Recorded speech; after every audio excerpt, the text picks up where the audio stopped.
श्रावण पुत्रदा एकादशी की व्रत कथा। श्रावण मास के शुक्ल पक्ष की एकादशी को पुत्रदा एकादशी कहते हैं और मान्यता है कि इस व्रत को करने से संतान के सुख की प्राप्ति होती है। मान्यता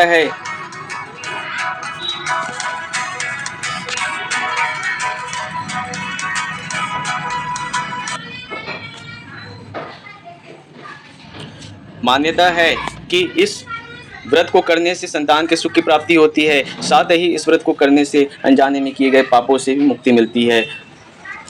व्रत का पूरा लाभ और पाठ जानने के लिए पुत्रदा एकादशी व्रत का पूरा पाठ सुने। श्रावण मास की शुक्ल पक्ष में आने वाली एकादशी को पुत्रदा एकादशी कहते हैं। इस व्रत को पवित्रा एकादशी भी कहते हैं। मान्यता है कि इस व्रत को करने से संतान सुख की प्राप्ति होती है। साथ ही इस व्रत को करने वाले की जाने अनजाने में किए गए पाप भी उनसे मुक्ति मिलती है।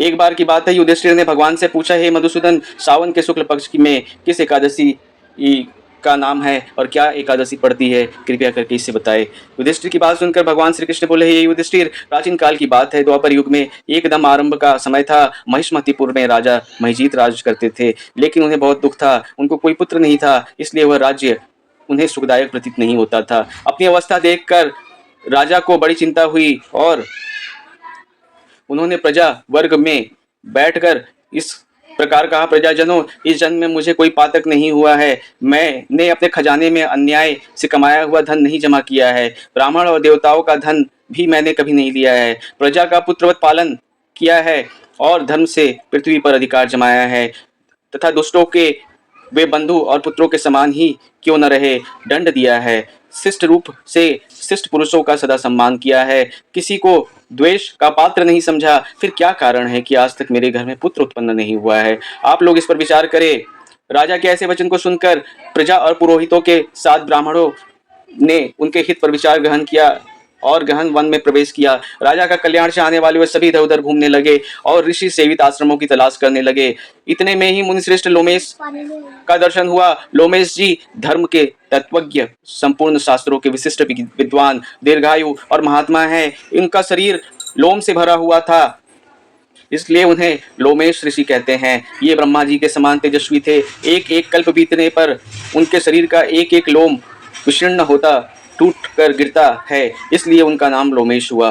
वे महान मुनि हैं, तीनों कालों की बातें जानते हैं। उन्हें देखकर सब लोग बहुत हर्ष से हुए और उनके निकट आकर पूछे। लोमेश जी ने पूछा, तुम सब किस लिए यहाँ आए हो? अपने आगमन का कारण बताओ, तब तुम लोगों के लिए जो हितकर होगा मैं अवश्य करूंगा। प्रजाओं ने कहा, ब्राह्मण, इस समय महिजीत नामक राजा जो राज करते हैं उन्हें कोई पुत्र नहीं है। हम लोग उनकी प्रजा है जिनका उन्होंने पुत्र की भांति पालन किया है। उन्हें पुत्रहीन देखकर उनके दुख में दुखित होकर हम तपस्या करने का दृढ़ निश्चय करने के लिए यहाँ आए हैं।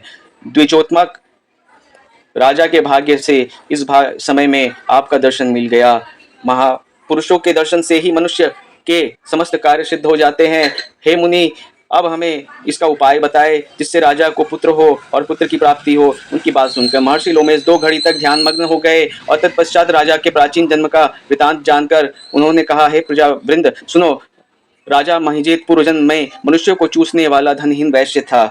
यह वैश्य गांव गांव घूमकर व्यापार करता था। एक दिन जेठ के शुक्ल पक्ष की 10वीं में तिथि को जब दोपहर का सूर्य तप रहा था, वह गांव की सीमा में एक जलाशय पर पहुंचा। पानी से भरी हुई बावली देखकर वैश्य ने वहां जल पीने का विचार किया। इतने में ही वहां बछड़े के साथ एक गौ भी आ जाती है। वह प्यास से व्याकुल होकर ताप से पीड़ित थी, अतः बावली में जाकर जल पीने लगी। वैश्य ने पानी पीती गाय को हाकर दूर हटा दिया और स्वयं पानी पिया। इसी पाप कर्म के कारण ही वह पुत्रहीन है। किसी जन्म के पुण्य से इन्हें अकंटक राज्य की प्राप्ति हुई है। प्रजाओं ने कहा, हे मुनि, पुराण में सुना है कि प्रायश्चित रूप से पुण्य से पाप नष्ट हो जाता है, अतएव जिससे उनका पाप नष्ट हो जाए ऐसा कोई उपाय बताए। लोमेश जी बोले, प्रजाजनों, श्रावण मास के शुक्ल पक्ष में जो एकादशी पड़ती है उसका नाम है पुत्रदा एकादशी और वह मनोवांछित फल देने वाली है। तुम लोग उसी व्रत को करो। यह सुनकर प्रजाओं ने मुनि को नमस्कार किया और नगर में आकर विधि पूर्वक पुत्रदा एकादशी का व्रत और अनुष्ठान किया। उन्होंने विधि पूर्वक जागरण भी किया और निर्मूल पुण्य राजा को दे दिया। तत्पश्चात रानी ने गर्भ धारण किया और प्रसव का समय आने पर उन्हें बलवान पुत्र को जन्म दिया। इस महात्म्य को सुनकर मनुष्य पाप से नष्ट हो जाता है, पाप से मुक्त हो जाता है।